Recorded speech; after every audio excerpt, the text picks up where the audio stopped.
जय श्री कृष्णा दोस्तों। आज मैं आपको रमा एकादशी व्रत कथा सुनाने जा रही हूँ। कार्तिक मास के कृष्ण पक्ष की एकादशी को रमा एकादशी कहा जाता है। रमा एकादशी का नाम भगवान विष्णु की पत्नी माता लक्ष्मी के नाम पर पड़ा है। इस दिन माता लक्ष्मी और भगवान विष्णु दोनों की संयुक्त रूप से पूजा की जाती है। एक समय नारद मुनि ने भगवान विष्णु से पूछा, भगवान, कार्तिक कृष्ण की एकादशी का क्या नाम है और इसका क्या फल है? भगवान विष्णु ने कहा, हे नारद, यह रमा एकादशी है। इसका पालन करने से मनुष्य सभी पापों से मुक्त हो जाता है। इसका व्रत करने से लक्ष्मी जी अत्यंत प्रसन्न होती हैं। फिर भगवान ने एक कथा सुनाई। प्राचीन समय में राजा मुचकुंद नामक एक राजा था। वह हमेशा धर्म का पालन करता था। उसके राज में कोई भी पापी नहीं था। परंतु एक बार उसके दरबार में एक ब्राह्मण आया जो अत्यंत दुखी था। उसने कहा कि उसके पुत्र ने अनेक पाप किए हैं और वह बहुत दुष्ट स्वभाव का है। राजा ने कहा, ब्राह्मण देव, उस पर दया रखो और उसे रमा एकादशी का व्रत करने को कहो।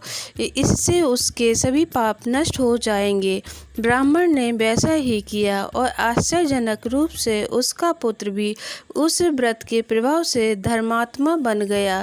फिर आगे भगवान विष्णु ने कहा कि राजा मुचकुंद नामक एक प्रतापी और धर्मनिष्ठ राजा हुआ करते थे। वे अत्यंत पराक्रमी, दयालु और सत्यनिष्ठ थे।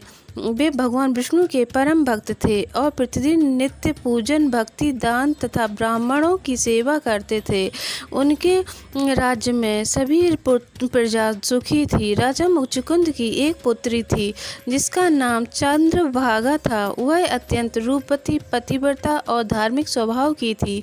जब उसका विवाह हुआ तो वह अपने पति के साथ उसके नगर में रहने लगी। उसके ससुर का नाम था शुभम, जो बहुत ही धनी और धार्मिक व्यक्ति थे। शुभन का पुत्र अर्थात चंद्रभागा का पति श्रीधर था, जो युवावस्था में भी अत्यंत सज्जन और धार्मिक था।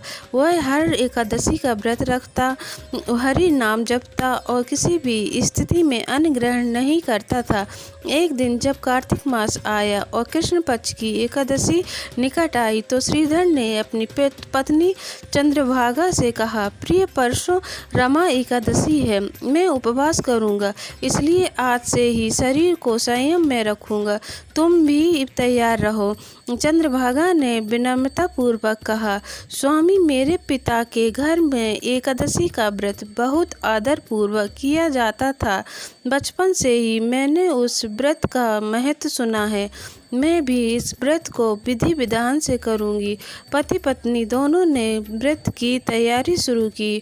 पूरे घर में भगवान विष्णु और माता लक्ष्मी के भजन गूंजने लगे। दीपक जलाए गए, तुलसी दल से पूजा की गई और वातावरण अत्यंत पवित्र हो गया। एकादशी के दिन सुबह दोनों दंपति ने स्नान किया, पीले वस्त्र धारण किए और घर के मंदिर में भगवान विष्णु की मूर्ति को जल, पुष्प, चंदन, धूप, दीप और नैवेद्य से पूजन किया। चंद्रभागा ने भी पूरे दिन जल तक नहीं पिया और रात्रि को भगवान विष्णु के नाम का कीर्तन किया। इनके इस व्रत की चर्चा पूरे नगर में फैल गई। सभी लोग उनकी भक्ति देखकर अचंभित रह गए। रात भर श्रीधर और चंद्रभागा हरि नाम का जाप करते रहे।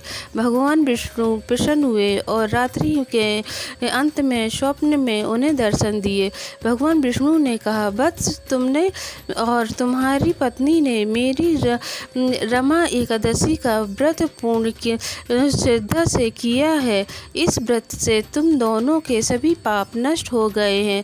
जो मनुष्य इस व्रत को करता है वह मेरे धाम को प्राप्त करता है। श्रीधर और चंद्रभागा ने उठकर भगवान का ध्यान किया और दूसरे दिन द्वादशी को ब्राह्मणों को दान दिया। फिर स्वयं भोजन ग्रहण किया। उसी क्षण से उनके जीवन में सुख, शांति और समृद्धि छा गई। राजा मुचकुंद को जो चंद्रभागा के पिता थे, उन्होंने भी अपने जीवन में भगवान विष्णु की अत्यंत उपासना की थी। देवताओं और असुरों के बीच हुए युद्ध में उन्होंने देवताओं की सहायता की थी।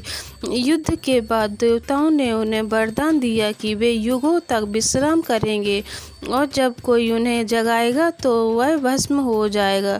जब द्वापर युग में भगवान श्री कृष्ण ने कालयवन नामक दानव का वध किया, तब उन्होंने राजा मुचकुंद को जगाया। मुचकुंद ने श्री भगवान कृष्ण का दर्शन किया और विष्णु भक्ति में लीन हो गए।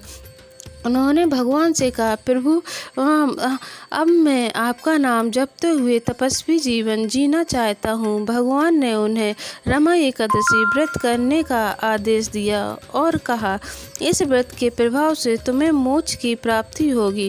राजा ने वही किया और अंत में विष्णु लोक को प्राप्त हुए। रमा एकादशी व्रत करने से मनुष्य के समस्त पापों का नाश होता है। इस व्रत से दरिद्रता, रोग, शोक, दुख और पाप सभी मिट जाते हैं। इस व्रत को करने से मनुष्य की आयु बढ़ती है और घर में लक्ष्मी का स्थायी वास होता है। जो मनुष्य रमा एकादशी का व्रत रखता है वह समस्त यज्ञों, तीर्थों और दानों से प्राप्त फल एक साथ पा लेता है। रमा एकादशी व्रत कथा सुनने या सुनाने से सभी पापों का दूर हो जाते हैं और उससे के मन में सुख शांति छा जाती है। जय श्री कृष्ण दोस्तों, राधे राधे। अगर आपको मेरा ये वीडियो अच्छा लगे तो लाइक करें, शेयर करें और कमेंट में जय श्री हरि विष्णु लिखें और मेरे चैनल को सब्सक्राइब करें। जय श्री कृष्ण दोस्तों।